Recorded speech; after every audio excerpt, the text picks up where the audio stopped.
আজকে আমরা যেটা পড়বো সেটা হচ্ছে actually meiosis cell division. Meiosis cell division বা মিওসিস কোষ বিভাজন যেটা বলা হয়, মিওসিস সেল ডিভিশনে অ্যাকচুয়ালি যেটা হয় সেটা হচ্ছে কোনো একটা সেল ডিভাইড করে চারটে সেল তৈরি করে, এবং মিওসিস সেল ডিভিশনের থ্রু দিয়ে সবথেকে ইম্পর্টেন্ট যেটা সেটা হচ্ছে গ্যামেট তৈরি হয়, এবং গ্যামেটগুলো হ্যাপ্লয়েড ক্রোমোসোম হওয়ার জন্য বংশ পরম্পরায় জীবের অ্যাকচুয়ালি ক্রোমোসোম নাম্বার যেটা সেটা সবসময় ফিক্স থাকে। আর মিওসিস সেল ডিভিশন যখন হয় তখন মিওসিস সেল ডিভিশনে ক্রসিং ওভার বলে একটা ঘটনা ঘটে, যার জন্য গ্যামেট তৈরির সময় অ্যাকচুয়ালি যে গ্যামেটগুলো তৈরি হয় তাদের যে ডিএনএ আছে সেই ডিএনএগুলো নিজেদের মধ্যে পার্ট এক্সচেঞ্জ করার জন্য নতুন ভেরিয়েশান অ্যাকচুয়ালি কিন্তু তৈরি হয়। এবার মিওসিস সেল ডিভিশন যখনই আমরা পড়তে যাই তার আগে সবার প্রথমেতে একটা জিনিস সম্পর্কে একটু আইডিয়া আমাদের নিতে হবে, সেটা হচ্ছে ক্রোমোসোম। অ্যাকচুয়ালি আমরা জানি যে কোনো প্ল্যান্ট বা অ্যানিম্যাল, উদ্ভিদ বা প্রাণী, সবারই যে সেল আছে, যে কোষ আছে, সেই কোষের মধ্যে নিউক্লিয়াস স্ট্রাকচার থাকে। সেই নিউক্লিয়াসের মধ্যে একটা জিনিস আছে যেটাকে বলা হয় DNA, deoxy ribo nucleic acid. সেটাই একটা প্যাঁচানো ডবল স্ট্যান্ডার্ড এরকম সুতোর মতো স্ট্রাকচার। এবার এই মানে অ্যাকচুয়ালি ডিএনএ যেটা সেটা নর্মাল অবস্থায় সেলটা যখন এমনি নর্মাল কন্ডিশনে থাকে, সে তার স্বাভাবিক কাজ যখন সে করে, যেটা ইন্টারফেজ স্টেজ বলা হয়, সেই স্টেজটাতে ডিএনএটা এখানে পেঁচিয়ে একটা জট পাকানো সুতোর মতো অবস্থাতে সেটা থাকে। কিন্তু যখনই সেল ডিভিশনাল ফেজেতে ঢোকে, যখনই কোষটা বিভাজন অবস্থায় যাবে, অ্যাকচুয়ালি সুতোগুলো যদি এইভাবে ওখানেতে জট পাকিয়ে থেকে যায়, তাহলে দুদিকেতে সেপারেট হবার সময় তখন কিন্তু একটা সুতো আর একটা সুতোর সঙ্গে আটকে যাবে, এবং তখন জোর করে যদি ওটাকে সেপারেট করতে যাওয়া হয় তাহলে ডিএনএগুলো কিন্তু ছোটো ছোটো টুকরে ভেঙে যাবে।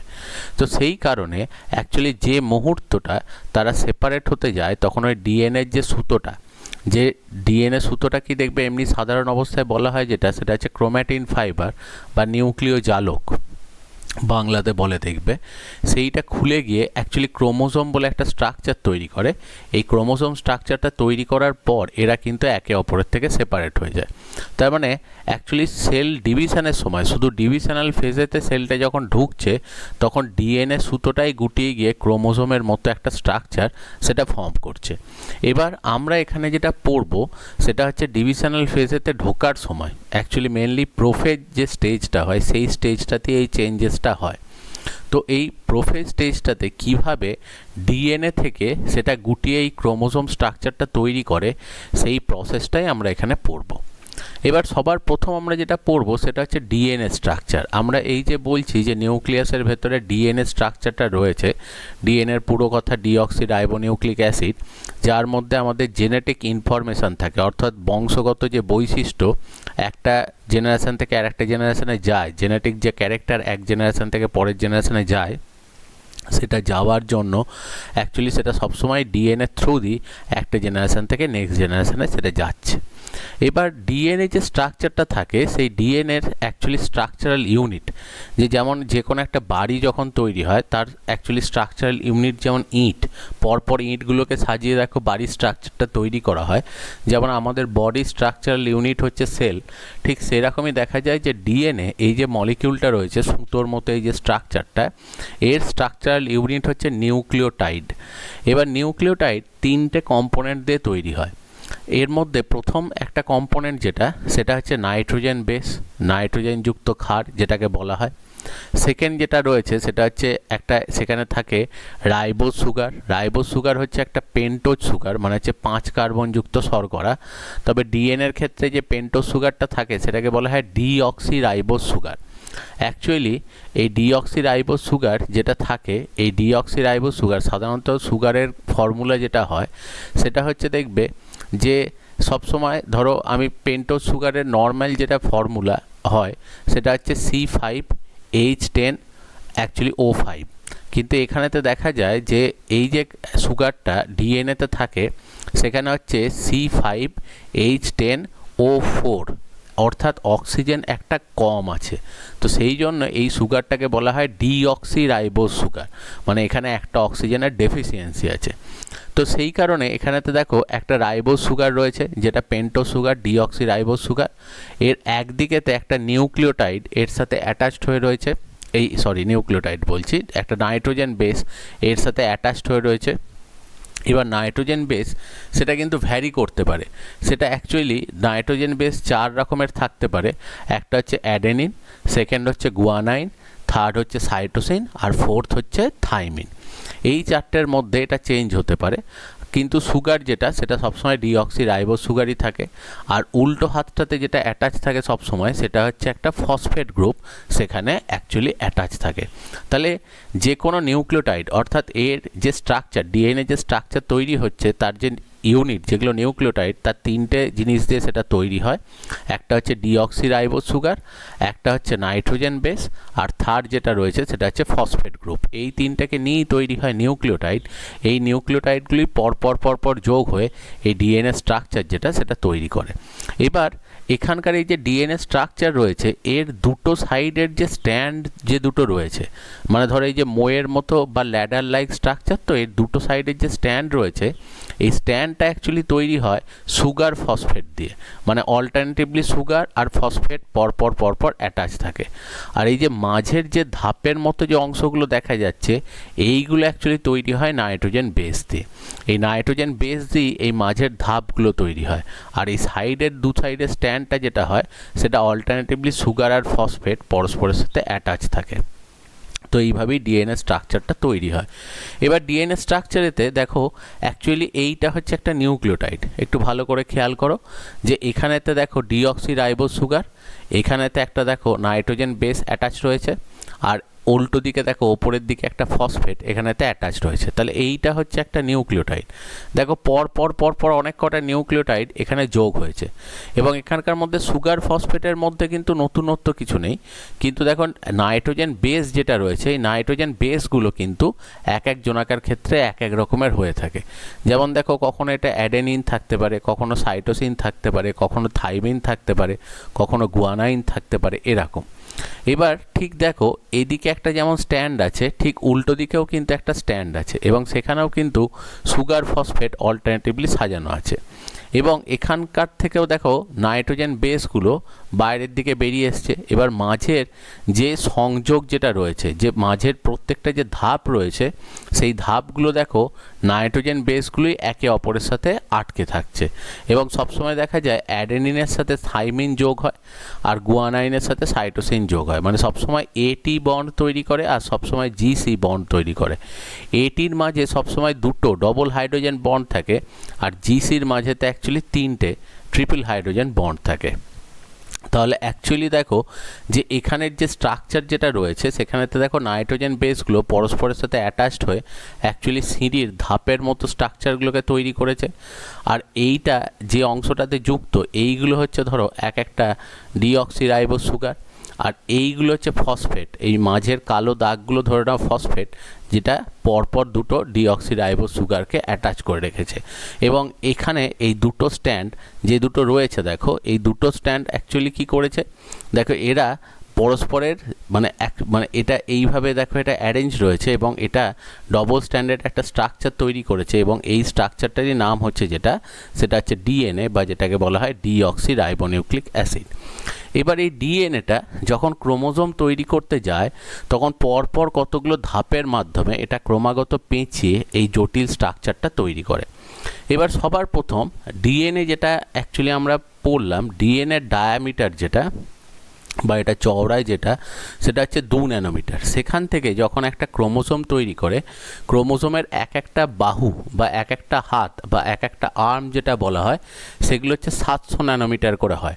তাহলে টোটাল অ্যাকচুয়ালি ক্রোমোজোম যেটা, সেটা হচ্ছে 1400 ন্যানোমিটার। ঠিক আছে, তাহলে 1400 ন্যানোমিটার। তাহলে অ্যাকচুয়ালি দেখো 2 ন্যানোমিটার ডিএনএটা কীভাবে গুটিয়ে গিয়ে এই ক্রোম্যাটিড যেটা সেটা তৈরি করছে, ক্রোমোজোমের এক একটা বাহু বা এক একটা আর্ম তৈরি করছে, সেইটা সম্পর্কে এখানেতে আমরা পড়ব। দেখো ডিএনএ যে স্ট্রাকচারটা থাকে, ডিএনএ হচ্ছে 2 ন্যানোমিটার। এটা সবার প্রথম অ্যাকচুয়ালি হিস্টোন বলে একটা মলিকিউলের সাথে এটা গিয়ে পেঁচায়। অ্যাকচুয়ালি হিস্টোন যেগুলো থাকে, এই হিস্টোন মলিকিউলগুলোর 8টা করে ইউনিট একসাথে অ্যাটাচড হয়, এবং একসাথে অ্যাটাচড হয়ে তৈরি করে যেটা, সেটা হচ্ছে হিস্টোন অক্টামার। এইটাকে অ্যাকচুয়ালি বলা হয় হিস্টোন অক্টামার। এই হিস্টোন অক্টামারের গায়েতে সবার প্রথম ডিএনএটা পেঁচায়। এবার যখনই এই হিস্টোন অক্টামারের গায়েতে ডিএনএটা অ্যাকচুয়ালি দেখো পেঁচাতে যাচ্ছে, যে জিনিসটা হয় সেটা হচ্ছে ডিএনএ হচ্ছে ডিঅক্সি রাইবোনিউক্লিক অ্যাসিড, আর হিস্টোন যেটা থাকে এই যে বলের মতো যে প্রোটিনটা, এটা অ্যাকচুয়ালি ক্ষারীয় বা অ্যালকালাইন প্রোটিন। তাহলে সেই জন্য অ্যাসিড আর বেস নিজেদের মধ্যে ইন্টারঅ্যাক্ট করে, তার জন্য দেখা যায় যে হিস্টোনের গায়েতে অ্যাকচুয়ালি ডিএনএর সুতো যেটা সেটা পেঁচাতে পারে। এবার দেখো এই যে হিস্টোন অক্টামার এই জন্য বলছে কারণ এখানে 8টা করে ইউনিট একসাথে অ্যাটাচড হয়েছে। এবার দেখো হিস্টোন অক্টামারগুলো হিস্টোন অক্টামারগুলো পরপর রয়েছে, আর ডিএনএটা অ্যাকচুয়ালি হিস্টোন অক্টামারের গায়েতে কিছুটা করে পেঁচাচ্ছে, ঠিক আছে, কিছুটা করে পেঁচাচ্ছে, এবং সেখানেতে আবার দেখো পরের হিস্টোনটাতে চলে যাচ্ছে, এবং সেখানেতে ওইভাবে আস্তে আস্তে ওরা দেখো যে পেঁচিয়ে যে স্ট্রাকচারটা তৈরি করলো, সে দেখো ফার্দার আবার কি করে কয়েলিং তৈরি করে, সেটা আবার ফার্দার পেঁচায়, এবং সেই প্যাঁচটা পরবর্তী পর্যায়ে আরও জটিল কয়েলিং তৈরি করে, যেটাকে অ্যাকচুয়ালি বলা হয় সুপার কয়েলিং, এবং সেখান থেকেই আস্তে আস্তে যেটা তৈরি করে দেখো সেটা হচ্ছে এই ক্রোম্যাটিড যে স্ট্রাকচারটা সেটা তৈরি করছে। এবার এই গঠনটা সম্পর্কে আমরা একটা একটা করে দেখো পড়বো। তো সবার প্রথম যেটা আসছে সেটা হচ্ছে হিস্টোন অক্টামার। অ্যাকচুয়ালি দেখা যায় যে হিস্টোন যেটা থাকে, এই হিস্টোনের 4টে রকমের হিস্টোন প্রোটিন, অ্যাকচুয়ালি তারা প্রত্যেকের 2টো করে কপি। দেখা যায় 4টে হিস্টোন প্রোটিন যেটা সেটা হচ্ছে H2A, H2B, H3 আর H4। এদের প্রত্যেকটা 2টো করে কপি। দেখো H2A 2টো আছে, H2B 2টো আছে, H3 2টো আছে, H4 2টো আছে। তো এটা নিয়েই তৈরি হয় যেটা সেটা হচ্ছে একটা হিস্টোন অক্টামার। এরকম পরপর হিস্টোন অক্টামারগুলো থাকে, এবং হিস্টোন অক্টামারের গায়েতে ডিএনএ যে সুতোটা সেই সুতোটা পেঁচায়, এবং ডিএনএর যে সুতোটা অ্যাকচুয়ালি এর গায়েতে পেঁচিয়ে থাকে সেটা অ্যাকচুয়ালি বলা হয় 1.75 টার্ন। 1.75 টার্ন মানে হচ্ছে এই ডিএনএটা ধরো এখান দিয়ে প্রবেশ করলো, একটা পুরোপুরি প্যাঁচ নেবে তাহলে 1 টার্ন, আর একটা প্যাঁচের 75% গিয়ে সেটা বেরিয়ে যাবে, তাহলে সেই জন্য ওটাকে বলা হয় 1.75 টার্ন। দিয়ে সেটা বাইরে গিয়ে আবার পরের হিস্টোনটার গায়েতে ঠিক একইভাবে 1.75 টার্নে ওটা পেঁচাবে।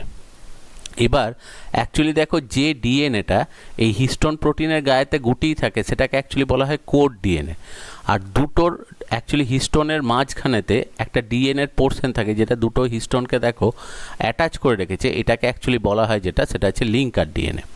এবার এই যে হিস্টোনের গায়েতে ডিএনএটা এরম করে পেঁচিয়ে আছে, এই ডিএনএটা স্বাভাবিকভাবেই দেখো খুলে যাওয়ার একটা সম্ভাবনা আছে, কারণ জাস্ট একটা দেখো ওখানে হালকা একটা উইক বন্ড তৈরি হয়ে ওখানেতে ওইভাবে জিনিসটা রয়েছে। তাহলে অ্যাকচুয়ালি কি হয়, এই ডিএনএটাকে এখানে আটকানোর জন্য দেখা যায় H1 বলে একটা প্রোটিন আছে, হিস্টোন 1, সেই প্রোটিনটা কি করে এই ডিএনএটাকে লক করে রাখে। তাহলে দেখো actually histone অক্টামার H2A, H2B, H3, H4 এর 2টো করে কপি নিয়ে একটা যেটা তৈরি করে সেটা হচ্ছে হিস্টোন কোর প্রোটিন, এবং তার গায়েতে ডিএনএটা পেঁচায়, আর ওই ডিএনএটা যাতে খুলে না যায় সেই জন্য লকের মতো কাজ করে যেটা সেটা হচ্ছে H1 প্রোটিনটা, এবং সেটা এসে এই ডিএনএটাকে এখানে আটকে রেখে দেয়।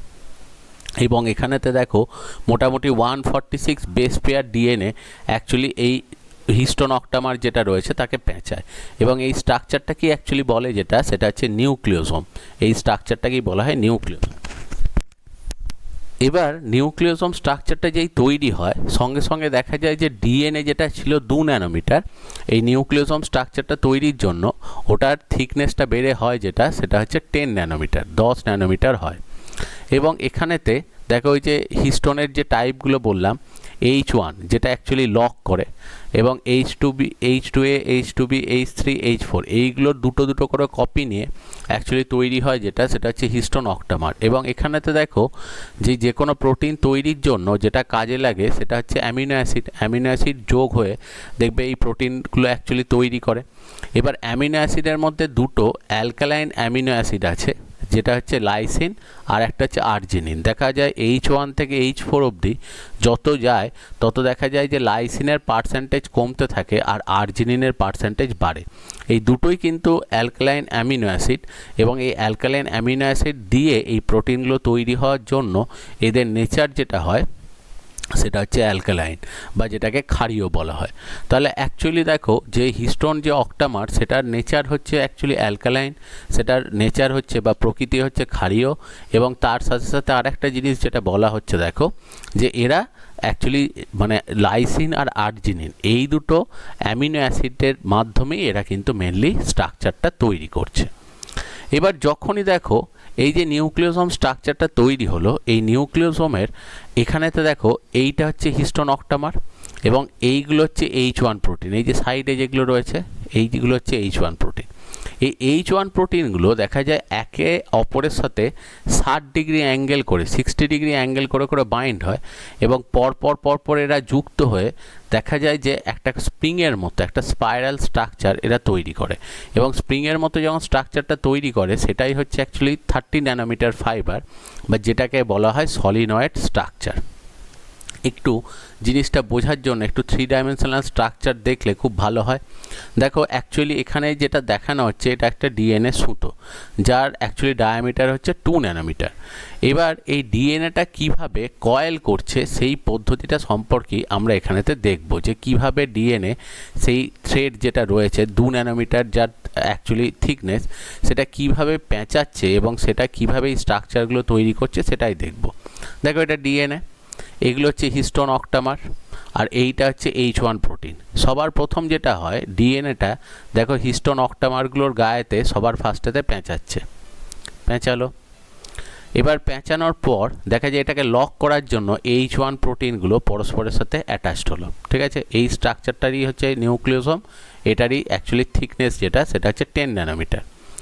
এবার দেখা যায় H1 প্রোটিনগুলো পরস্পরের সাথে 60 ডিগ্রি অ্যাঙ্গেল 60 ডিগ্রি অ্যাঙ্গেল করে একে অপরের সাথে অ্যাটাচড হয় এবং তারা তৈরি করে যেটা সেটা দেখো একটা স্প্রিংয়ের মতো স্ট্রাকচার। এবার যত সময় যাবে ওরা একে অপরের সাথে বাইন্ড করতে করতে দেখো এরকম একটা স্ট্রাকচার তৈরি করে।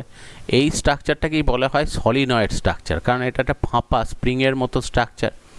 এরকমভাবেই একটা সলিনয়েড গোটা স্ট্রাকচার তৈরি হয় ওইভাবে ডিএনএটা পেঁচিয়ে, এবং এর যে থিকনেস হয় এই যে সলিনয়েড যেটা রয়েছে এই সলিনয়েড যে স্ট্রাকচারটা রয়েছে তার থিকনেস যেটা সেটা হচ্ছে 30 ন্যানোমিটার, এই যে 30 ন্যানোমিটার থিকনেসের এটা। এবার দেখা যায় স্ক্যাফোল্ড প্রোটিন বলে একটা অ্যাসিডিক প্রোটিন থাকে যার ওপরেতে ওই সলিনয়েডটা এরকম লুপের মতো তৈরি করে, এবং এই লুপ যেটা রয়েছে এই লুপটার অ্যাকচুয়ালি ডায়ামিটার যেটা বা থিকনেস যেটা সেটা দেখতে পাওয়া যায় 300 ন্যানোমিটার, ঠিক আছে। এই লুপ যেটা তৈরি করলো সেটা 300 ন্যানোমিটার এটা তৈরি হলো, এবং এই 300 ন্যানোমিটার যে স্ট্রাকচারটা রয়েছে এ ফার্দার কয়েলিংয়ে যাবে, এবং সেই কয়েলিংটাকে অ্যাকচুয়ালি বলা হয় যেটা সেটা হচ্ছে সুপার কয়েলিং, এবং সেই সুপার কয়েলিংয়ের মাধ্যমে এটা অ্যাকচুয়ালি তৈরি করবে যেটা সেটা হচ্ছে যে পরবর্তী পর্যায়ে অ্যাকচুয়ালি যে মানে আমাদের যে ক্রোম্যাটিড যেটা তৈরি হয়, যে ক্রোমোজোমের এক একটা আর্ম যেগুলো তৈরি হচ্ছে সেই আর্ম যেটা সেটা তৈরি করবে।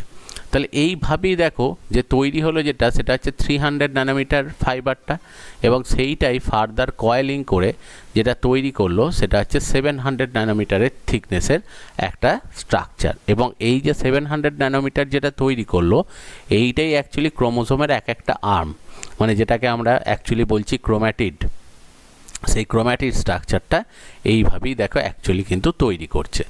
তাহলে যখনই ডিএনএটা পেঁচিয়ে গিয়ে অ্যাকচুয়ালি ওরকম ক্রোমোজোম স্ট্রাকচার তৈরি করতে যাচ্ছে তাহলে সবার প্রথম 2 ন্যানোমিটার অ্যাকচুয়ালি ডিএনএ সেটা কনভার্ট হচ্ছে 10 ন্যানোমিটার নিউক্লিওসোম স্ট্রাকচার, তারপর তৈরি করছে 30 ন্যানোমিটার সলিনয়েড মডেল, তারপর 300 ন্যানোমিটার ওটাকে অ্যাকচুয়ালি বলা হয় স্ক্যাফোল্ড স্ট্রাকচার। এই যে স্ক্যাফোল্ড স্ট্রাকচার এই যে দেখো যে এখানেতে স্ক্যাফোল্ড প্রোটিনের গায়েতে এই থ্রেডটা এই সুতোটা 30 ন্যানোমিটার ফাইবারটা লুপ তৈরি করছে এবং সেটাই 300 ন্যানোমিটার লুপ হচ্ছে, এবং এরপর আবার ওটা পেঁচায়, এবং যখন ওটা পেঁচায় তখন এই স্ট্রাকচারটাকে বলা হয় সুপার কয়েলিং তৈরি হওয়ার জন্য এইগুলোই তৈরি হয় এক একটা ক্রোম্যাটিড, এবং দুটো ক্রোম্যাটিড নিয়ে তৈরি হয় দেখবে একটা ক্রোমোজোম, তার হচ্ছে 1400 ন্যানোমিটার 1400 ন্যানোমিটারের ক্রোমোজোম যেটা সেটা তৈরি করছে। তাহলে এইভাবেই ওরা কিন্তু তৈরি করে।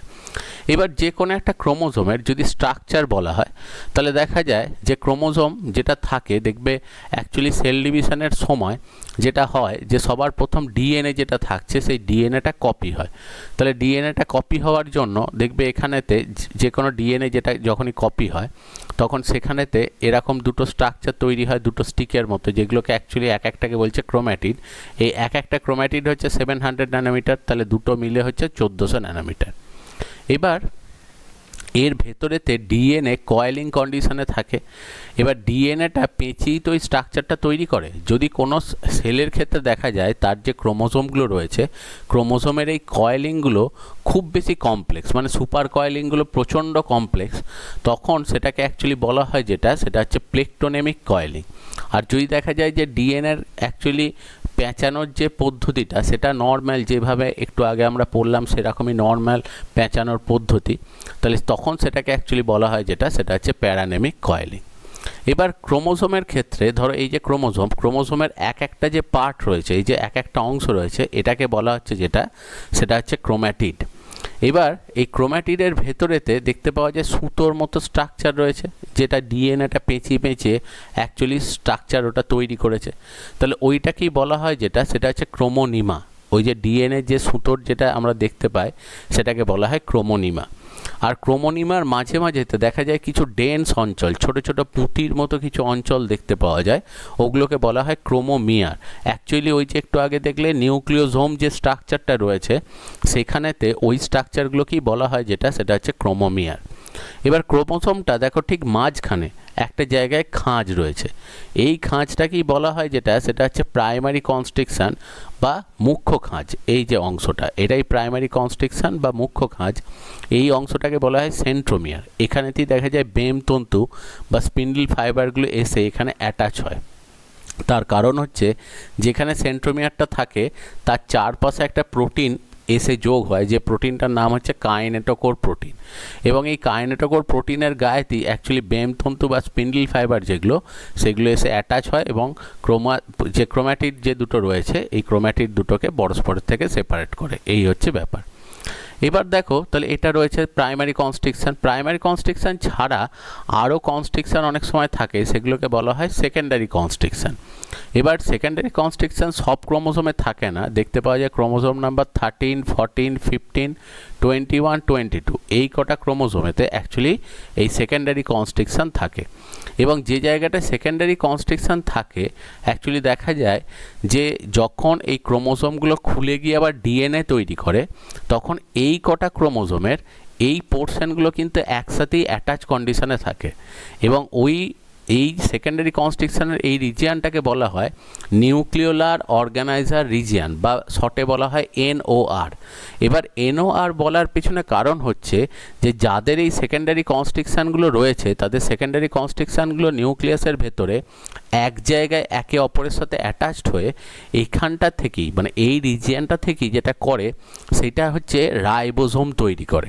এবং যেহেতু রাইবোজোম ওখান থেকে তৈরি হয় সেই জন্য নিউক্লিয়াসের মধ্যে যেখানেতে ওই কটা ক্রোমোজোমের ওই পার্টটা একসাথে অ্যাটাচ হয়ে থাকে সেই জায়গাটা খুব কনডেন্স বা ঘন দেখতে লাগে। তো সেই জন্য ওই অংশটাকেই বলা হয় সেটা হচ্ছে নিউক্লিওলাস। অর্থাৎ নিউক্লিয়াসের মধ্যে যে ঘন অঞ্চলটা থাকে তাকে বলা হয় নিউক্লিওলাস, যেখান থেকে রাইবোজোম তৈরি হয়।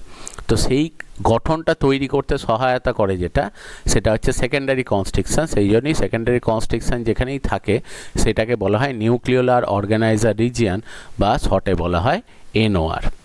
এবার দেখো যে এই ক্রোমোসোমের মধ্যে সবথেকে ইম্পর্ট্যান্ট জিনিস হচ্ছে সেটা হচ্ছে এই সেন্ট্রোজোম যে অংশটা রয়েছে সেটা, কারণ এখান থেকেই অ্যাকচুয়ালি স্পিন্ডল ফাইবারগুলো অ্যাটাচড হয়ে দুটোকে সেপারেট করে ক্রোমোসোমে।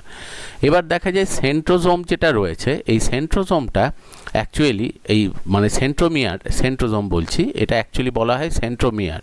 মানে সেন্ট্রোজোম থেকে বেমতন্তু বা স্পিন্ডল ফাইবারগুলো এসে এই সেন্ট্রোমিয়ার যে অংশটা থাকে সেই সেন্ট্রোমিয়ারেতেই এসে অ্যাটাচড হয়।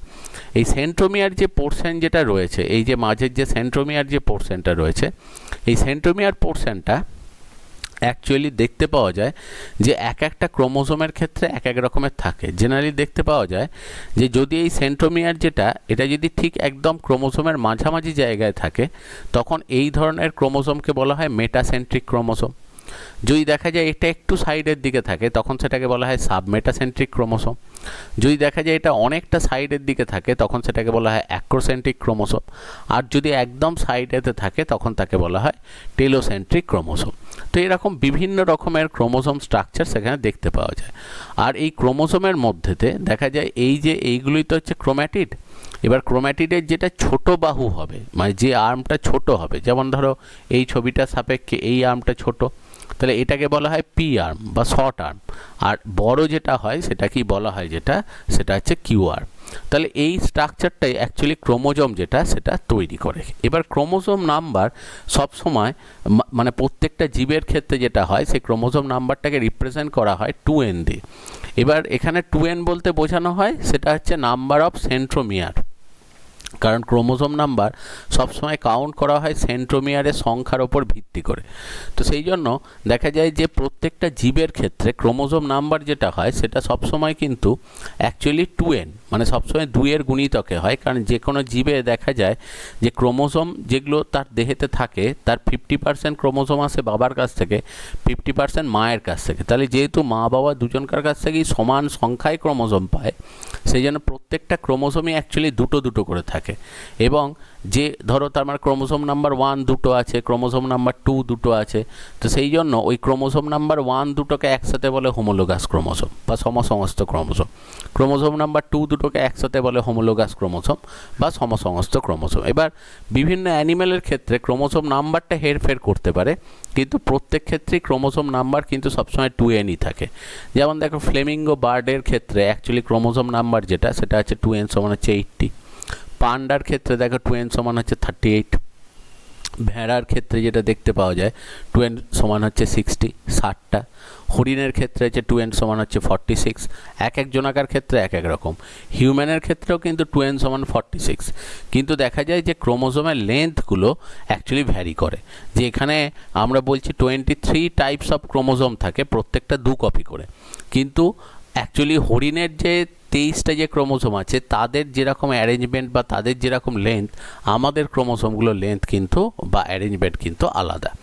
আবার দেখো সিংহের ক্ষেত্রে 2n সমান হচ্ছে 38, আবার বিড়ালের ক্ষেত্রেও 38, আবার দেখো কুকুরের ক্ষেত্রেও 38। কিন্তু 3 জনাকার 38 হলেও তাদের প্রত্যেকের কিন্তু অ্যাকচুয়ালি লেন্থ এবং ক্রোমোজোমের শেপ সেগুলো কিন্তু আলাদা আলাদা। হাঁসের ক্ষেত্রে দেখা যায় 2n সমান হচ্ছে 78, মানে প্রত্যেকের ক্ষেত্রে আলাদা। অ্যাকচুয়ালি বাটারফ্লাই ইনসেক্টের মধ্যেতে খুব ভ্যারি করে। বাটারফ্লাইয়ের ক্ষেত্রে বিভিন্ন স্পিসিসেতে দেখতে পাওয়া যায় 20 থেকে 268 অবধি ভ্যারি করতে পারে ক্রোমোজোম নাম্বার, প্রচুর চেঞ্জ আছে। আর একটা জিনিস যেটা হয়, এটা একটা এক্সেপশনাল ঘটনা, যে অ্যাকচুয়ালি মানে এখানেতে দেখা যায় যে বীজ যেগুলো হয়, যে মৌমাছিদের ফিমেলদের ক্রোমোজোম নাম্বার সবসময় 2n হয়, কিন্তু মেল যারা হয় মেলেদের ক্রোমোজোম নাম্বার হ্যাপ্লয়েড হয়, এবং এদের ক্রোমোজোম নাম্বার যেটা হয় সেটা হচ্ছে n বলে। মানে অ্যাকচুয়ালি ফিমেলদের ক্ষেত্রে 2n, কিন্তু মেলেদের ক্ষেত্রে n। ক্রোমোজোম যেটা থাকে সেটা একটা করেই থাকে। এবং অ্যাকচুয়ালি মানে মৌমাছির ক্ষেত্রে যেটা হয় সেটা হচ্ছে এদের সবসময় মানে আনফার্টিলাইজড ওভা বা আনফার্টিলাইজড এগ থেকে ডাইরেক্টলি অ্যাকচুয়ালি অর্গানিজম তৈরি হয়। এবং এই ঘটনাটা একটা এক্সেপশনাল ঘটনা, যে ঘটনাটাকে অ্যাকচুয়ালি বলা হয় পার্থেনোজেনেসিস এই ঘটনাটা। তো এই রকম দেখো এই কনসেপ্টটাই হচ্ছে ক্রোমোজোমের কনসেপ্ট এবং ক্রোমোজোম নাম্বারের কনসেপ্ট, যে কিভাবে ডিএনএ থেকে ক্রোমোজোম স্ট্রাকচার তৈরি হচ্ছে এবং ক্রোমোজোমের মধ্যে কোন কোন কম্পোনেন্টগুলো রয়েছে তার সম্পর্কে একটা ঘটনা। এবার চলে আসছে আমরা মিওসিস সেল ডিভিশন। যে meiosis cell division reductional division, এবং একটা সেল থেকে 4টে সেল তৈরি হয়। এবার মিওসিস দেখো অ্যাকচুয়ালি মিওন কথাটার অর্থ হচ্ছে টু রিডিউস, অর্থাৎ সেখানে সংখ্যা কমে যাওয়া, এবং ওসিস কথাটার অর্থ হচ্ছে স্টেট। যেহেতু এখানে দেখো মিওসিস সেল ডিভিশন এই জন্য বলছে কারণ এই ধরনের সেল ডিভিশনে ক্রোমোজোম নাম্বার কমে যাচ্ছে, তো সেই জন্যই এটাকে বলা হয় রিডাকশনাল ডিভিশন। এবং এখানে যেটা হয় দেখো এখানেতে মিওসিস সেল ডিভিশনে একটা সেল থেকে 4টে সেল তৈরি হয়। মাইটোসিসে কি হয়, যেরকম সেল থেকে স্টার্ট হচ্ছে, খেয়াল করো এখানেতে ঠিক যেরকম সেল থেকে স্টার্ট হচ্ছে, যখন মাইটোসিস সেল ডিভিশন হয় তখন কিন্তু দেখো একদম সেম টাইপের সেল তৈরি করে, তাই না? তাহলে সেই জন্য দেখবে মাইটোসিসকে অ্যাকচুয়ালি বলে সেটা হচ্ছে ইকুয়াল ডিভিশন। কিন্তু যখন মিওসিস হয় দেখো প্রথম স্টেজের রেসপেক্টে সেকেন্ড স্টেজটাতে দেখো ক্রোমোজোম নাম্বার অ্যাকচুয়ালি কিন্তু কমে গেছে, ঠিক আছে, কারণ এই যে সেন্ট্রোমিয়ারের কাউন্টিংয়ের ওপরে দেখো বলা হয় এখানে সেন্ট্রোজোম যে এখানে সেন্ট্রোজোম নয়, সেন্ট্রোমিয়ার কতগুলো রয়েছে দেখো 1 2 3 4 চারটে, কিন্তু এখানে দেখো সেন্ট্রোমিয়ার কটা রয়েছে দুটো, ঠিক আছে, আর এখানেও দেখো সেন্ট্রোমিয়ার কটা থাকবে দুটো, যেহেতু দুটো ক্রোম্যাটিড আছে। তাহলে অ্যাকচুয়ালি যেটা হয় যে মিওসিস সেল ডিভিশনে ক্রোমোজোম নাম্বার কমে যায়। মিওসিস 1 যেটা সেটাতেই মেনলি ক্রোমোজোম নাম্বারটা কমে, আর মিওসিস 2তে কিন্তু ক্রোমোজোম নাম্বার সেম থাকে, এবং আলটিমেটলি দেখা যায় একটা 2n সেল পরপর দুবার ডিভাইড করে 4টে হ্যাপ্লয়েড সেল অ্যাকচুয়ালি তৈরি করে। তো এই ডিভিশনটা কি অ্যাকচুয়ালি বলে যেটা, সেটা হচ্ছে মিওসিস সেল ডিভিশন। এবং মিওসিস সেল ডিভিশনের থ্রু দিয়ে যেটা হয় সেটা অ্যাকচুয়ালি গ্যামেটোজেনেসিস, অর্থাৎ গ্যামেট প্রোডাকশন হয়। এবং মিওসিস সেল ডিভিশনের থ্রু দিয়েই দেখা যায় স্পার্মাটোগোনিয়া মানে হচ্ছে স্পার্ম মাদার সেল, সেটা ডিভাইড করে 4টে স্পার্ম তৈরি করে, 4টে শুক্রাণু তৈরি করে। আর ওভা মাদার সেল তারা ডিভাইড করে 4টে সেল তৈরি করে বটে, কিন্তু 4টের মধ্যে 3টে ডিস্ট্রয় হয়ে যায়, শুধু একটাই কিন্তু পারসিস্ট করে।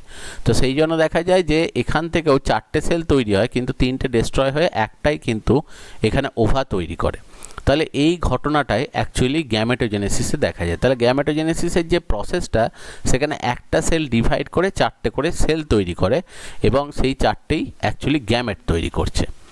এবার দেখো এই দুটো গ্যামেট, মেল আর ফিমেল গ্যামেট যখন ফিউজ হয় তখনই তৈরি হয় একমাত্র একটাই সেল, যেটাকে বলছে জাইগোট, এবং সেইটাই ফার্দার ডিভাইড করে মাল্টিসেলুলার একটা অর্গানিজম, বহুকোষী একটা জীব তৈরি করছে।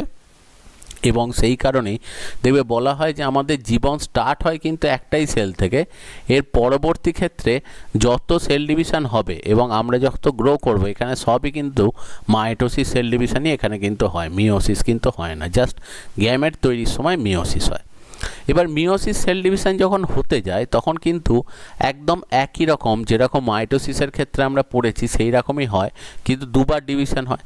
তো সেই জন্য প্রথমটাকে বলা হয় মিওসিস 1, পরেরটাকে বলে মিওসিস 2। তো সেই জন্য মিওসিস 1-এর প্রথম হয় ক্যারিওকাইনেসিস 1 এবং তারপর হয় সাইটোকাইনেসিস 1। তো ক্যারিওকাইনেসিস 1-এর যেরকম নিয়ম, প্রোফেজ 1, মেটাফেজ 1, অ্যানাফেজ 1, টেলোফেজ 1, 4টে স্টেজ হবে। তারপরে সাইটোকাইনেসিস 1, সেলের সাইটোপ্লাজম ডিভিশন হবে। তারপর দেখো আবার হচ্ছে ক্যারিওকাইনেসিস 2, সেখানে প্রোফেজ 2, মেটাফেজ 2, অ্যানাফেজ 2, টেলোফেজ 2, তারপর সাইটোকাইনেসিস 2। তাহলে এইভাবে অ্যাকচুয়ালি সেলটা কিন্তু ডিভাইড করে। এবার ক্যারিওকাইনেসিস 1 এবং সেই ক্যারিওকাইনেসিস 1-এর মধ্যে প্রোফেজ 1, এটাই মোস্ট ইম্পর্টেন্ট, কারণ এখানেতেই এই প্রোফেজ 1-এতেই অ্যাকচুয়ালি ক্রসিং ওভার বলে ঘটনাটা ঘটে, যেখানে ডিএনএর পার্ট এক্সচেঞ্জ হয়। এবার এই পার্ট এক্সচেঞ্জের থ্রু দিয়ে যেটা হয় সেটা হচ্ছে নতুন ভেরিয়েশন আসে। একটুখানি ঘটনাটা দেখো, যে একটা সেল যখনই ডিভাইড করে, দেখো সেলগুলোর যে ক্রোমোজোম, সেই ক্রোমোজোমগুলো পাশাপাশি সাজানো হচ্ছে, দিয়ে নিজেদের মধ্যে পার্ট এক্সচেঞ্জ করলো। দিয়ে দেখো ফার্স্টে যেটা হচ্ছে, আরেকবার খেয়াল করো যে ফার্স্টে যেটা হলো সেটা একটা থেকে দুটো সেল তৈরি করছে, দেখো এই যে এরকমভাবে ডিভাইড করলো, একটা থেকে দুটো সেল, তারপর আবার দেখো দুটো থেকে যেটা তৈরি করলো 4টে সেল। তাহলে এই প্রসেসের থ্রু দিয়ে অ্যাকচুয়ালি যেটা হয় সেটা হচ্ছে এদের মধ্যে ক্রসিং ওভার যে ঘটনাটা আমরা বলছি, সেই ক্রসিং ওভার ঘটনাটা ঘটছে, এবং আলটিমেটলি এখানেতে সেলটা ডিভাইড করে একটা থেকে সেখানে 4টে সেল তৈরি করছে। এবার এই 4টে সেল যখন তৈরি করতে যায় তখন সবার প্রথম দেখো যে স্টেজটা আসছে সেটা হচ্ছে প্রোফেজ 1। এবং প্রোফেজ 1 এই জন্য বললাম খুব বেশি ইম্পর্টেন্ট, বা খুব ভালো করে আমাদের প্রোফেজ 1 এই স্টেজটা পড়তে হবে, কারণ এই প্রোফেজ 1-এতেই অ্যাকচুয়ালি যেটা হয় সেটা হচ্ছে ক্যারিওকাইনেসিস প্রসেসটা হয়, অর্থাৎ নিউক্লিয়ার ডিভিশন, যেটা এই মানে এখানেতে ক্যারিওকাইনেসিস 1-এর প্রোফেজ 1-এতে যেটা সেটা হচ্ছে ক্রসিং ওভার যে ঘটনাটা বলা হয়, সেই ক্রসিং ওভার ঘটনাটা এখানেতে ঘটছে। এবার এই ক্রসিং ওভারটাকে এক্সপ্লেন করার জন্য প্রোফেজ 1টাকে টোটাল 5টা স্টেজেতে ভাগ করা হয়। একটা হচ্ছে লেপ্টোটিন, তারপর জাইগোটিন, তারপর প্যাকিটিন, তারপর ডিপ্লোটিন, তারপর ডায়াকাইনেসিস। এবার এই 5টা স্টেজের মধ্যে অ্যাকচুয়ালি ক্রসিং ওভার হয় যেটা, সেটা হচ্ছে এই প্যাকিটিন স্টেজটাতে, এই স্টেজটাতেই ক্রসিং ওভারটা হয়। আর তার আগের দুটো স্টেজেতে, ক্রসিং ওভারের আগেতে অ্যাকচুয়ালি ক্রোমোজোমগুলো প্রিপেয়ার হয়, আর ক্রসিং ওভারের পরে ক্রোমোজোমগুলো সেপারেট হওয়ার জন্য যে স্টেজ দুটো লাগে সেটা হচ্ছে ডিপ্লোটিন আর ডায়াকাইনেসিস। তাহলে এক্স্যাক্টলি যদি বলা হয় যে ক্রসিং ওভার কোন স্টেজেতে হয়, সেটা হচ্ছে মিওসিস 1-এর ক্যারিওকাইনেসিস 1-এর মধ্যে প্রোফেজ 1-এ যে অ্যাকচুয়ালি প্যাকিটিন যে স্টেজ রয়েছে, সেই অ্যাকচুয়ালি সেই উপদশা বা সেই সাব স্টেজেতে এই ঘটনাটা যেটা সেটা কিন্তু ঘটছে। এবার এই ঘটনাটার কথা যখনই আমরা দেখো পড়তে যাব যে এই ঘটনাটা কিভাবে ঘটছে সেটা দেখতে যাব, তাহলে এক একটা স্টেজকে আমাদের পড়তে হবে। প্রথমেই আসছে যেটা সেটা হচ্ছে লেপটোটিন। লেপটোটিন স্টেজ যেটা হয়, এই লেপটোটিন স্টেজেতে সবার প্রথম ডিএনএ যেটা থাকছে সেলের, সেটা গুটিয়ে গিয়ে অ্যাকচুয়ালি ক্রোমোজোম তৈরি করে। তো যখনই এটা গুটিয়ে গিয়ে ক্রোমোজোম তৈরি করতে যায় তখন দেখা যায় যে সেলটার যে সাইটোপ্লাজমের যেদিকেতে সেন্ট্রোজোম স্ট্রাকচার থাকে, যে সেন্ট্রোজোম স্ট্রাকচার থেকে পরে দেখা যায় স্পিন্ডল ফাইবার তৈরি হয়, বেমতন্তু তৈরি হয়, যেদিকে সেন্ট্রোজোম থাকে সেই দিকে ক্রোমোজোমগুলো একদিকে চলে আসে। এই যে দেখো সেন্ট্রোজোমটাকে দেখাচ্ছে এখানে, এই যে সেদিকেতে চলে আসে এবং সেখানে ক্রোমোজোমগুলো আস্তে আস্তে মানে ডিএনএগুলো গুটিয়ে গিয়ে ক্রোমোজোম স্ট্রাকচার তৈরি করতে শুরু করে। এবার যখনই ওই স্টেজটাকেই অ্যাকচুয়ালি বলা হয় যেটা, সেটা হচ্ছে লেপটোটিন। তার মানে লেপটোটিন স্টেজেতে ডিএনএটা গুটিয়ে গিয়ে ক্রোমোজোম স্ট্রাকচার তৈরি করতে শুরু করে।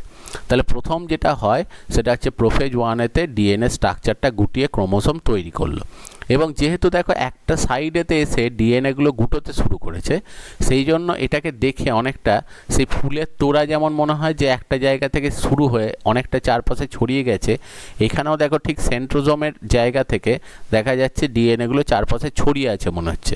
তো সেই জন্য ওটাকে বলা হয় বোকে স্টেজ। এই বোকে স্টেজটা এখানেতে দেখা যায়। এরপর দেখা যায় সেকেন্ড স্টেজ যেটা, সেটা হচ্ছে জাইগোটিন।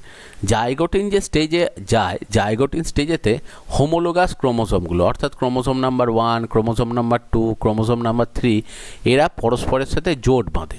অর্থাৎ জাইগোটিন স্টেজেতে যেটা দেখা যায় যে ক্রোমোজোমগুলো তো তৈরি হয়ে গেল যেটা, সেটা অ্যাকচুয়ালি প্যাকেটিন মানে সবার প্রথম লেপটোটিন স্টেজেতে ডিএনএগুলো গুটিয়ে গিয়ে ক্রোমোজোম তৈরি করলো। জাইগোটিন স্টেজেতে অ্যাকচুয়ালি ক্রোমোজোমগুলো সব অ্যাকচুয়ালি হোমোলোগাস ক্রোমোজোমগুলো দেখো ঠিক পাশাপাশি সাজানো হয়ে যায় এইভাবে, এবং এটা সেলের মধ্যেতেই ক্রোমোজোম 1, 2, 3, 4 পাশাপাশি করে সব সাজানো হয়ে যায়। তো এরকম যখনই পেয়ারিং হয়ে যাচ্ছে পাশাপাশি, তখনই সেটাকে অ্যাকচুয়ালি বলছে যেটা, সেটা হচ্ছে জাইগোটিন স্টেজ, যেখানেতে হোমোলোগাস ক্রোমোজোমগুলো পরস্পরের পাশাপাশি চলে আসে। এবার এই সমস্ত ক্রোমোজোম হোমোলোগাস ক্রোমোজোমগুলো পরস্পরের পাশাপাশি আসার পেছনে কারণ হচ্ছে এই দুটো ক্রোমোজোমের মাঝে, এই হোমোলোগাস ক্রোমোজোমগুলোর মাঝে মাঝে দেখা যায় কিছু প্রোটিন কমপ্লেক্স তৈরি হয়, যেটাকে অ্যাকচুয়ালি বলা হয় সাইন্যাপ্টোনেমাল প্রোটিন কমপ্লেক্স। অ্যাকচুয়ালি ক্রোমোজোম এরকম পাশাপাশি এসে যুক্ত হওয়ার ঘটনাটাকে যেটা বলা হয় সেটা হচ্ছে সাইন্যাপস। এবার যেহেতু দেখো এখানেতে এই সাইন্যাপসিস বা জোট বাঁধা যে ঘটনাটাকে বলা হচ্ছে, যে ক্রোমোজোম যখনই পাশাপাশি এসে জোট বাঁধে তখনই সেটাকে অ্যাকচুয়ালি বলা হয় সাইন্যাপসিস। এই সাইন্যাপসিস পদ্ধতিতে যখনই তারা দেখো পরস্পরের পাশাপাশি এলো, তাহলে এইটাকে পরস্পরের সাথে আটকে থাকতে সহায়তা করছে যেটা, সেটা হচ্ছে কিছু প্রোটিন, যে প্রোটিনগুলো কি অ্যাকচুয়ালি বলা হয় সাইন্যাপ্টোনেমাল প্রোটিন কমপ্লেক্স। এই যে মাঝে যেগুলো দেখছি এইগুলোই কি করে হোমোলোগাস ক্রোমোজোমগুলোকে পাশাপাশি নিয়ে আসে। এবার পাশাপাশি নিয়ে আসার পেছনে কারণ কি? কারণ হচ্ছে এরপরই যেটা হয় সেটা হচ্ছে অ্যাকচুয়ালি প্যাকেটিন স্টেজেতে। এই প্যাকেটিং স্টেজেতে যেটা হয় সেটা হচ্ছে ডিএনএগুলো নিজেদের মধ্যে খণ্ড বিনিময় করে। একটু খেয়াল করে দেখো যে এখানে এই দুটো হচ্ছে হোমোলোগাস ক্রোমোজোম, ধরো দুটোই ক্রোমোজোম নাম্বার 1, একটা ধরো মায়ের কাছ থেকে এসছে, একটা বাবার কাছ থেকে এসছে। এবার দেখো এদের মধ্যেতে বডির লাস্ট পার্টেতে দেখো নিজেদের মধ্যে এইটা হচ্ছে ক্রসিং ওভার, নিজেদের মধ্যে দেখো অ্যাকচুয়ালি পরস্পরের সাথে অ্যাটাচ হয়েছে। অ্যাটাচ হওয়ার পর এই পার্টটা কেটে গেছে, কেটে যাওয়ার পরই বুঝতে পারছো যে অ্যাকচুয়ালি এর থেকে পার্টটা এদিকে চলে এসছে আর এর থেকে পার্টটা এদিকে এসছে। খেয়াল করে দেখো এদের মধ্যে পার্ট এক্সচেঞ্জ হয়েছে, এবং যখন এরা সেপারেট হচ্ছে তখন দেখো এই মাঝের যে দুটো ক্রোম্যাটিড রয়েছে তাদের মধ্যে কিন্তু পার্ট এক্সচেঞ্জ হয়ে গেছে, এবং এই ঘটনাটাকেই অ্যাকচুয়ালি বলা হয় যেটা, সেটা হচ্ছে ক্রসিং ওভার। এবার তাহলে ক্রসিং ওভার যেটা হয়, দেখো ক্রসিং ওভার তো যখন হতে যাচ্ছে দেখা যায় যে একই ক্রোম্যাটিড, এই ক্রোম্যাটিড মানে এই ক্রোমোজোমটারই দুটো ক্রোম্যাটিডকে বলা হয় পরস্পরের সিস্টার ক্রোম্যাটিড। তাহলে এরা দুজন পরস্পরের সিস্টার ক্রোম্যাটিড, এরা দুজন পরস্পরের সিস্টার ক্রোম্যাটিড। যখন পার্ট এক্সচেঞ্জের কথা বলা হয় দেখো ক্রোমোজোমগুলো পাশাপাশি এসে জোট বাঁধছে এবং চারটে ক্রোম্যাটিড পাশাপাশি এসে তখন দাঁড়াচ্ছে। এই অবস্থাটাকে অ্যাকচুয়ালি বলা হয় যেটা, এবার দুটো ক্রোমোজোম একসাথে যোগ হওয়া বা দুটো ক্রোমোজোম পাশাপাশি আসা, এই স্টেজটাকে বলা হয় বাইভ্যালেন্ট স্টেজ, এবং পাশাপাশি চারটে ক্রোম্যাটিড যেহেতু রয়েছে সেই স্টেজটাকে বলা হয় টেট্রাড স্টেজ।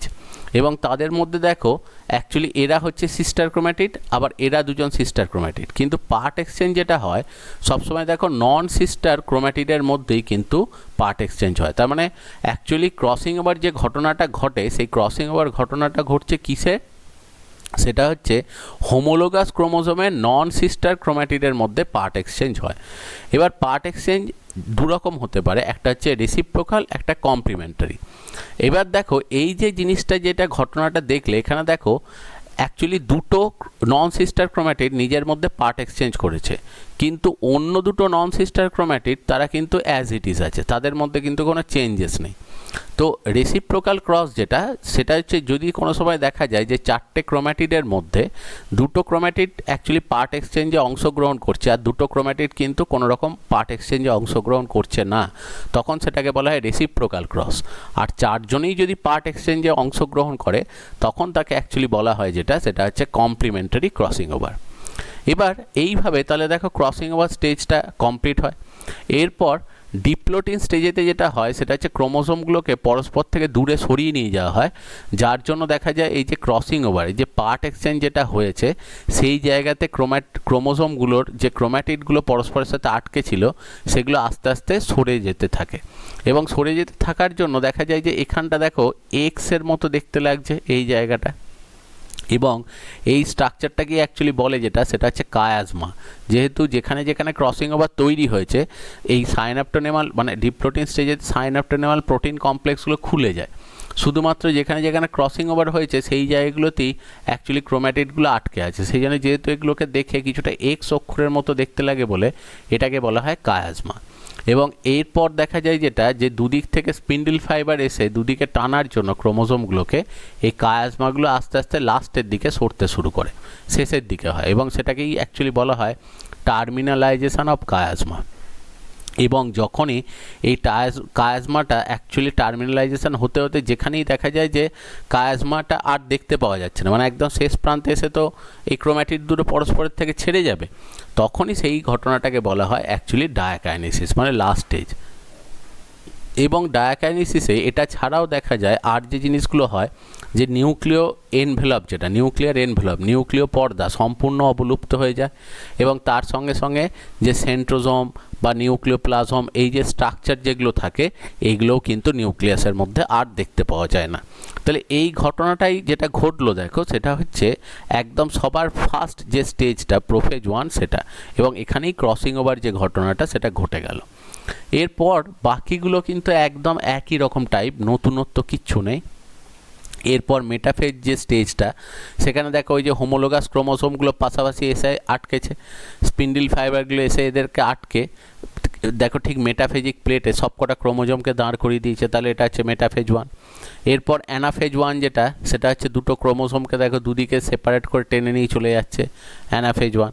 এবং টেলোফেজ 1-এ ন্যাচারালি দেখা গেল যে প্রত্যেকটা রেসপেক্টে নিউক্লিয়াস তৈরি হয়ে যাচ্ছে, এবং তারপরেই যেটা হবে দেখো, মানে টেলোফেজ 1-এর পরই সেটা হচ্ছে সাইটোকাইনেসিস, যেটা সেটা স্টার্ট হয়ে যাচ্ছে। তাহলে টেলোফেজ 1-এতে দুটো নিউক্লিয়াস তৈরি করে দিল। এবার সাইটোকাইনেসিস 1 হয়ে গেল, সাইটোকাইনেসিস 1 হয়ে গেলেই একটা সেল ডিভাইড করে দুটো সেল তৈরি করলো। এরপর দেখা যায় সেলটা কিছুক্ষণ রেস্টিং স্টেজেতে থাকে, কিছুক্ষণ চুপচাপ বিশ্রামরত অবস্থায় থাকে, তো সেই স্টেজটাকে অ্যাকচুয়ালি বলা হয় ইন্টারকাইনেসিস। দেখবে ইন্টারফেজ দশা সেটা কিন্তু মাইটোসিসের মাঝে মাঝে হয়। ইন্টারফেজ দশায় দুটো কাজ হয়, একটা হচ্ছে শক্তি আরোহণ করে, আর সেকেন্ড হচ্ছে ডিএনএ রেপ্লিকেশন হয়। কিন্তু এই স্টেজটা দেখো দুটো মিওসিসের মাঝের একটা স্টেজ, যেখানেতে কিন্তু শক্তি আরোহণ হয়, মানে নেক্সট স্টেজেতে যাওয়ার জন্য শক্তি গ্রহণ করে সেলটা, কিন্তু ডিএনএ রেপ্লিকেশন হয় না, সেই জন্য এটাকে বলা হয় ইন্টারকাইনেসিস। এবার ইন্টারকাইনেসিসের পরেই যেটা অ্যাকচুয়ালি শুরু হয় দেখো, অনেক সময় ইন্টারফেজ 2ও এটাকে বলা হয়। পরে যেটা শুরু হয় সেটা হচ্ছে দেখো সবার প্রথম সেটা হচ্ছে প্রোফেজ 2। প্রোফেজ 2-তে যেটা ঘটবে দেখবে, অ্যাকচুয়ালি প্রোফেজ 1-এও যা ঘটেছিল প্রোফেজ 2-তেও তাই ঘটবে। অ্যাকচুয়ালি প্রোফেজ 1-2-এতে আবার ডিএনএগুলো গুটিয়ে গিয়ে ক্রোমোজোম তৈরি করে, কিন্তু এখানে কিন্তু আর নতুন করে কোনো ক্রসিং ওভার বলে কিছু ঘটনা ঘটবে না, যার জন্য এখানেতে কিন্তু ওই 5টা যে সাবস্টেজ সেরকম কোনো কনসেপ্ট নেই। এখানে কিন্তু ওরকম একটা কনসেপ্ট ছিল। মেটাফেজেতে যেটা হবে অ্যাকচুয়ালি ক্রোমোজোমগুলো দেখো মাঝখানে গিয়ে আটকাবে, কিন্তু মেটাফেজ 2তে অ্যাকচুয়ালি দেখো হোমোলোগাস ক্রোমোজোমগুলো ছিল বলে তারা পাশাপাশি ছিল, কিন্তু এখানে তার হোমোলোগাস ক্রোমোজোম নেই, কারণ আগের সেল ডিভিশনটাতে সবাই আলাদা আলাদা হয়ে গেছে অলরেডি। তো যে ক্রোমোজোমগুলো রয়েছে তারা মেটাফেজিক প্লেটেতে সাজানো হলো এবং দুটো সেল দেখো ওখানে কাজ করছে, কারণ একটা সেল ওখানে তো একটাই সেল ছিল তখন, কিন্তু যেহেতু মিওসিস 1 কমপ্লিট হয়ে গেছে, মিওসিস 2, তাহলে এখন কিন্তু সেখানেতে দুটো সেল এই একই রকম ফাংশন করবে। এরপর অ্যানাফেজেতে ডিএনএগুলো সেপারেট হবে পরস্পরের থেকে, এবং টেলোফেজেতে দেখা যাবে যে আবার নতুন নিউক্লিয়াস তৈরি হবে, এবং সেখানে আলটিমেটলি দেখা যাবে 2 থেকে 4টে সেল সেখানেতে তৈরি হলো। তাহলে এইভাবেই দেখা যায় মিওসিস সেল ডিভিশন যেটা, সেই মিওসিস সেল ডিভিশনটা কমপ্লিট হয়। এবং মিওসিস সেল ডিভিশনের পর দেখো ক্যারিওকাইনেসিসের পর অবভিয়াসলি সাইটোকাইনেসিস 2 হয়, সাইটোপ্লাজমগুলো পৃথক হয়ে যায়, এবং যার ফলে দেখা যায় একটা সেল থেকে 4টে সেল সেখানে তৈরি হয়ে যায়। তাহলে এই সেল ডিভিশনটা হচ্ছে মিওসিস সেল ডিভিশন, যার প্রভাবে হ্যাপ্লয়েড ক্রোমোজোম নাম্বার যুক্ত গ্যামেট তৈরি হয়। এবার মিওসিসের যদি আমরা সিগনিফিক্যান্স বা গুরুত্ব দেখি, সেগুলো কি? গ্যামেট ফর্মেশন করে, গ্যামেট তৈরি করে। সেকেন্ড হচ্ছে যে ক্রোমোজোম নাম্বার, মানে যে কোনো একটা স্পিসিসের ক্রোমোজোম নাম্বার বংশ পরম্পরায় ঠিক রাখার জন্য এটা কাজ করছে। অন্যদিকে অল্টারেশন অফ জেনারেশন, যেটা যৌনুক্রম যেটা বলা হয়, দেখবে আমরা প্ল্যান্ট রিপ্রোডাকশানে পড়েছি যে যৌনুক্রম যাকে বলা হয়, সেই ঘটনাটাকে মেনটেন করতে কাজে লাগে। জেনেটিক ভেরিয়েশন, যেহেতু ক্রসিং ওভার হয় সেই জন্য নতুন বৈশিষ্ট্যের সঞ্চারণ হয়। অন্যদিকে মিউটেশন, মিউটেশনের প্রভাব যেটা হয় দেখবে যে কোনো জীবের ক্ষেত্রে যখন কোনো মিউটেশন ঘটে, সেই মিউটেশন সরাসরি কিন্তু প্রভাব সেই জীবের ওপরে ফেলে না, দেখা যায় বংশ পরম্পরায় তার পরবর্তী যে জীব সৃষ্টি হয় তার ওপরেই কিন্তু তার ওই বৈশিষ্ট্যের যে পরিবর্তন, সেই পরিবর্তনটা লক্ষ্য করা যায়। এটা ছাড়াও দেখা যায় ক্রোমোজোমাল ভেরিয়েশন, যে ক্রোমোজোম যে দেখো তার যে চেঞ্জ, ডিএনএর যে চেঞ্জ সেটা দেখতে পাওয়া যায়। এবং তার সঙ্গে সঙ্গে দেখা যায় যেটা, যে একটা জীব থেকে মানে এই ক্রসিং ওভারে যেহেতু নতুন ভ্যারাইটি তৈরি হচ্ছে, তাহলে এখান থেকে দেখো খুব সহজে এক্সপ্লেন করা যায় যে কিভাবে পৃথিবীতে এক ধরনের জীব থেকে আর এক ধরনের জীব সৃষ্টি হয়েছে, অর্থাৎ এভলিউশনের যে পাথওয়ে, এভলিউশনের এই পাথওয়েটাকে এক্সপ্লেন করতে অ্যাকচুয়ালি কিন্তু অনেকটা সুবিধা হয়। তাহলে এই ঘটনাগুলোই অ্যাকচুয়ালি মিওসিস যে কোষ বিভাজনটা বলা হয় তার কিন্তু গুরুত্ব।